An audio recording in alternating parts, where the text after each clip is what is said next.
Welcome to a class on similarity practice set 1.1। इस video को देखने से पहले प्रैक्टिस सेट 1.1 की थ्योरी वीडियो ज़रूर देखें, उसका लिंक डिस्क्रिप्शन बॉक्स में है। प्रैक्टिस सेट 1.1 का first sum, base of a triangle is 9 and height is 5। तो अगर मैं कहूँ कि ये मेरा फर्स्ट ट्रायंगल है, उसका हाइट में डिनोट करती हूँ h1 से, बेस b1 से और एरिया a1 से फर्स्ट ट्रायंगल के लिए। तो हमें हाइट और बेस दी गई है, तो बेस बोला गया है 9 है, तो b1 9 है और हाइट बोला गया है 5 है, तो h1 5 है। फिर सेकंड स्टेटमेंट है कि base of another triangle is 10 and height is 6। तो दूसरा ट्रायंगल के बारे में बोला है कि जिसकी हम एरिया कंसिडर करते हैं a2, डिनोट करते हैं a2 से, और उसका बेस और हाइट b2 और h2 से डिनोट करते हैं। उसकी भी वैल्यूज हमें हाइट और बेस की दी गई है, तो b2 यानी सेकंड ट्रायंगल का बेस है 10 और हाइट है 6। फाइंड करने क्या बोला है, दोनों के एरियाज का ratio, find the ratio of the areas. तो जो पहला ट्रायंगल दिया वो न्यूमरेटर में रहेगा, जो दूसरे स्टेटमेंट में ट्रायंगल के बारे में बात की है वो डिनोमिनेटर में रहेगा। तो फर्स्ट ट्रायंगल है a1, तो a1 को न्यूमरेटर में रखेंगे, तो area of a1 upon area of a2। Formula तो सेम होगा, half into base into height numerator में, और डिनोमिनेटर में भी वही, पर फर्क सिर्फ इतना होगा कि न्यूमरेटर में फर्स्ट ट्रायंगल का बेस और हाइट b1 h1 रहेगा, और डिनोमिनेटर में सेकंड ट्रायंगल का बेस और हाइट b2 h2 रहेगा। तो area of a1 upon a2 के लिए ये लिख लिया, बट क्योंकि हाफ जो न्यूमरेटर और डिनोमिनेटर में सेम होता है उससे हम कैंसिल कर देंगे, तो बचा सिर्फ b1 into h1 upon b2 into h2। तो वहाँ पर वैल्यू सब्सटीट्यूट करेंगे जो भी रिस्पेक्टिव वैल्यूज़ है। अब क्या करना है, अब इस फ्रैक्शन को थोड़ा रिड्यूस करना है। तो हम सब मल्टीप्लिकेशन में है, न्यूमरेटर में भी 2 नंबर्स मल्टीप्लाइड है, डिनोमिनेटर में भी मल्टीप्लाइड है। तो अब क्या करेंगे, हम देखते हैं कि 5 और 10 जो है दोनों 5 के टेबल में आते हैं। तो 5 और 10, तो 5 क्या जा 5, 5 1 जा 5, और 5 क्या जा 10, 5 2 जा 10। तो वो आ गया हम लोगों का 5 के जगह पे 1 और 10 के जगह पे 2। फिर उसके बाद हम देखते हैं कि 9 और 6 जो है ये 3 के टेबल में आते हैं। तो 3 क्या जा 9, 3 3 जा, इसलिए 9 के जगह पे 3 आ गया। और 6 क्या जा 9, 6 क्या सॉरी 3 क्या जा 6, 3 2 जा 6, तो 6 के जगह पे 2 आ गया, उसे मल्टीप्लाई कर देंगे तो आंसर मिल जाएगा। तो क्या करना होता है, कोई भी न्यूमरेटर से और डिनोमिनेटर से एक एक नंबर लेना है जो मल्टीप्लाइड है न्यूमरेटर में और डिनोमिनेटर में मल्टीप्लाइड है, जो सेम टेबल में आते हैं, और उससे उन्हें कैंसिल करना है। वो कौन से क्या जा आते हैं टेबल में, उससे कैंसिल आउट करना है और न्यू वैल्यूज़ लिखने हैं उन्हें, इक्वेशन को, नंबर्स को रिड्यूस करने के लिए। सो न्यूमरेटर में है 3 मल्टीप्लाइड बाय 1 जो है 3, 2 मल्टीप्लाइड बाय 2 जो है डिनोमिनेटर में 4। तो हमारे दोनों ट्राइंगल्स के एरियाज का रेशो यानी area of triangle A1 upon area of triangle A2 है 3 अपॉन 4, जिसको हम लिख सकते हैं 3:4 भी। सेकेंड सम में दिया गया है BC is perpendicular to AB, यानी दो ट्राइंगल्स है ABC और ADB। इन दोनों को ट्राइंगल्स में बोला गया है BC एक साइड है वो परपेंडिकुलर है AB से, यानी 90 डिग्री बना रहा है AB के साथ। साथ में AD जो दूसरे ट्राइंगल का साइड है वो भी परपेंडिकुलर है AB को, 90 डिग्री बना रहा है। और साथ में कुछ वैल्यूज दिए हैं BC साइड के और AD साइड के। फाइंड क्या करने को बोला है, ये जो दो ट्राइंगल्स है ABC और ADB, इन दोनों के एरियाज का रेशो। तो सबसे पहले हम हमेशा ट्राई करते हैं जो भी ट्राइंगल्स का रेशियो फाइंड करने बोला है एरियाज का, या तो कॉमन बेस ले ले या तो कॉमन हाइट ले ले, ताकि कैलकुलेशन इजी हो। तो यहाँ पर डायरेक्टली दिख रहा है कि ABC और ADB दोनों में एक कॉमन जो पार्ट है वो है AB। हम या तो इसको हाइट ले सकते हैं या तो बेस ले सकते हैं। तो हमने AB को लिया है बेस दोनों ट्राइंगल का, तो AB is the common base, यानी दोनों ट्राइंगल के लिए एक ही बेस है AB। उसके बाद CD and AD is their corresponding Heights, यानी अगर हम ABC ट्राइंगल कंसिडर करें तो उसमें बेस है AB, तो AB के ऑपोजिट वर्टेक्स जो है C, वहां से ऐसी लाइन ड्रॉ की है AB तलक जो 90 डिग्री हो, और वो है CB। और हमने बेस ए बी भी यही सोच के लिया है कि हमें हाइट की वैल्यू पता होनी चाहिए, और हमें सी बी जो हाइट है वो वैल्यू 4 है वो पता है। सेम चीज मैंने दूसरा ट्राइंगल ए डी बी के साथ किया है, उसका बेस है ए बी, और ए बी के ऑपोजिट जो वर्टेक्स है वो डी, डी से ऐसी लाइन ड्रॉ की है ए बी पर जो 90 डिग्री बनाए, वो है ए डी जिसकी लेंथ है 8। तो वो हो गई इनकी हाइट्स। अब इनकी एरियाज का रेशियो जब देखेंगे तो area of triangle A B C upon area of triangle A D B. अब क्योंकि इनका बेस सेम है तो हमें पता है जो ट्राइंगल्स का बेस सेम होता है उनके एरियाज का रेशियो प्रोपोर्शनेट होता है उनके हाइट्स पर। प्रोपोर्शनेट यानी उनका रेशियो इक्वल होता है उनके हाइट के रेशियो से।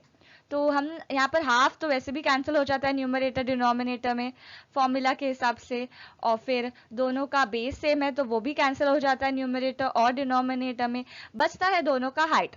तो फर्स्ट ट्राइंगल एबीसी का हाइट है सी बी, और एडीबी ट्राइंगल है जो सेकंड ट्राइंगल है डिनोमिनेटर में उसका हाइट है एडी, वो लिख लिया। उसकी वैल्यूज हमें एक्चुअली में दी गई है, तो वो वैल्यूज है 4 बीसी की वैल्यू और एडी की वैल्यू है 8। अब ये जो दोनों 4 और 8 है ये 4 के टेबल में आता है, तो 4 1 जा 4 आ जाएगा न्यूमरेटर में, और डिनोमिनेटर में आ जाएगा 4 2 जा 8। 1.1 का third question, segment PS is perpendicular to segment RQ। जो PS साइड है वो RQ जो बेस है उसको परपेंडिकुलर है। फिर एक बोला है सेगमेंट QT, जो QT साइड है वो परपेंडिकुलर है PR को। तो दो चीज़ें परपेंडिकुलर है, ये क्यों यूज होंगी ये आगे पता चलेगा। RQ का वैल्यू 6, PS का वैल्यू 6 और PR का वैल्यू 12 दिया गया है, और QT का वैल्यू फाइंड करने बोला है। तो अभी कंसिडर करते हैं एक ट्राइंगल PQR। इस ट्राइंगल के लिए हम बेस कुछ भी कंसिडर कर सकते हैं, या तो RQ या तो PQ या तो PR, पर वो डिपेंड करता है कि हमें हाइट का वैल्यू भी तो पता होना चाहिए और बेस का वैल्यू भी पता होना चाहिए। तो हमें RQ का वैल्यू तो पता है जो एक बेस है जिसको हम एक बेस ले सकते हैं, मतलब PR का भी पता है, PQ का नहीं पता है। तो हम लोग एक बार PR को बेस लेंगे एक बार RQ को बेस लेंगे। तो मैंने कंसिडर किया है ट्राइंगल PQR, उसका मैं फाइंड कर रही हूँ एरिया। एरिया लिखने के लिए मैंने बेस लिया है पहले PR, कौन सा भी एक बेस लेते हैं पहले, तो PR बेस लिया है। क्योंकि PR बेस है तो उसके लिए हाइट होगा एक परपेंडिकुलर लाइन जो उसके ऑपोजिट वर्टेक्स से बनाई गई है। तो PR के जस्ट उल्टा अगर PQR ट्राइंगल में कुछ है तो वो है Q। सो Q से कौन सी लाइन ड्रॉ की गई है PR तलक, वो है QT। तो हाइट हो गई QT। तो वैल्यू हमारे पास नहीं है QT का, और QT का ही वैल्यू फाइंड करना है। सो 1/2 मल्टीप्लाई बाय 12 क्या है PR का वैल्यू, जो लेंथ हमें मिला है PR का दिया गया है।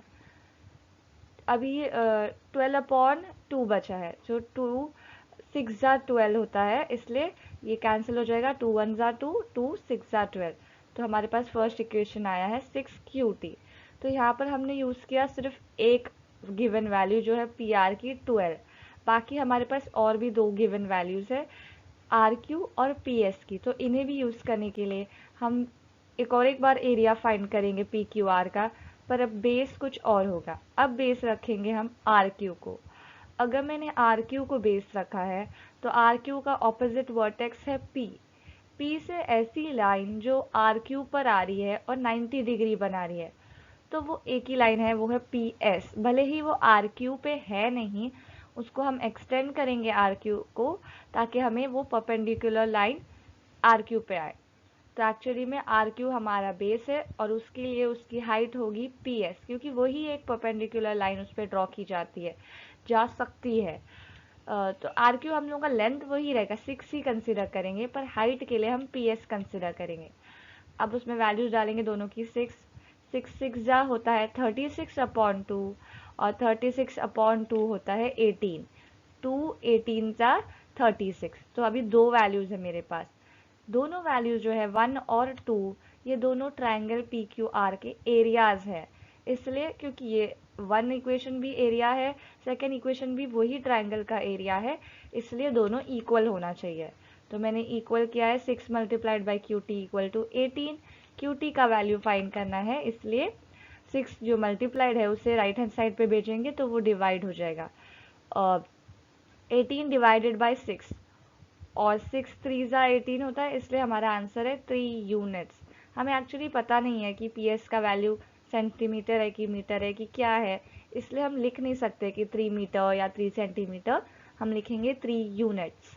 फोर्थ क्वेश्चन में बोला है कि एपी सेगमेंट जो है वो परपेंडिकुलर है बीसी साइड को, और एडी और बीसी पैरेलल है। पैरेलल यानी ये दोनों पैरेलल लाइंस है, ये वो वैसी लाइंस है जो कभी इंटरसेक्ट नहीं होंगी, जो कभी मीट नहीं होंगी, इसे कहते हैं पैरेलल लाइंस।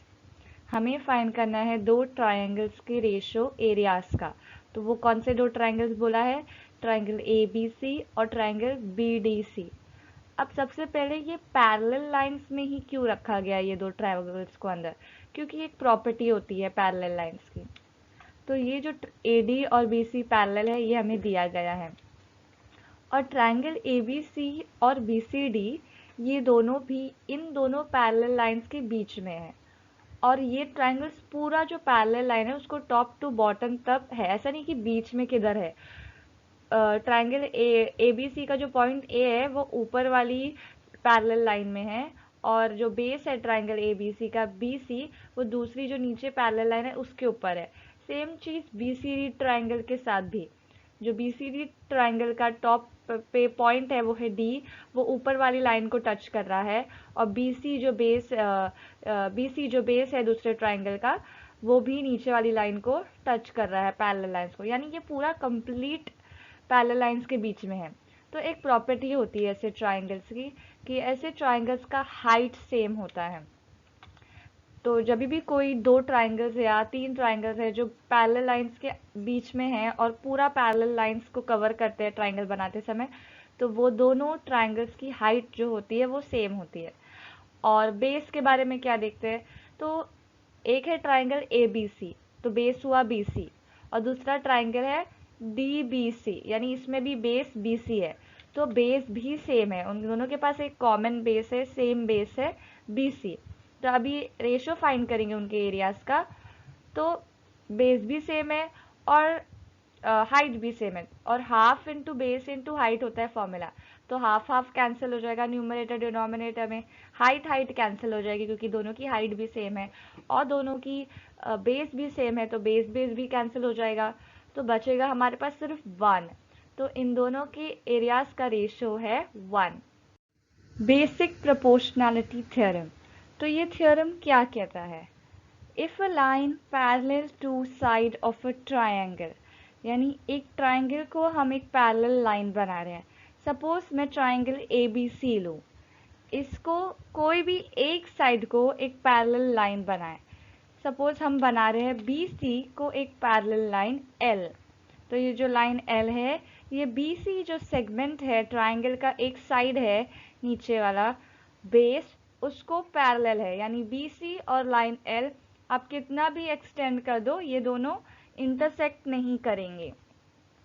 तो फिर अगर मैंने एक पैरेलल लाइन बनाया है to a side of a triangle, तो ये पैरेलल लाइन इंटरसेक्ट करेगी बाकी दो साइड्स को एक डिस्टिंक्ट पॉइंट पे, यानी अलग अलग पॉइंट्स पे। तो मैंने ये लाइन जो पैरेलल बनाया है ये BC को बनाया है, तो बाकी जो दोनों साइड है ट्रायंगल के AB और AC, उसको ये लाइन इंटरसेक्ट करेगी डिस्टिंक्ट पॉइंट बोला, यानी अलग अलग पॉइंट्स पे।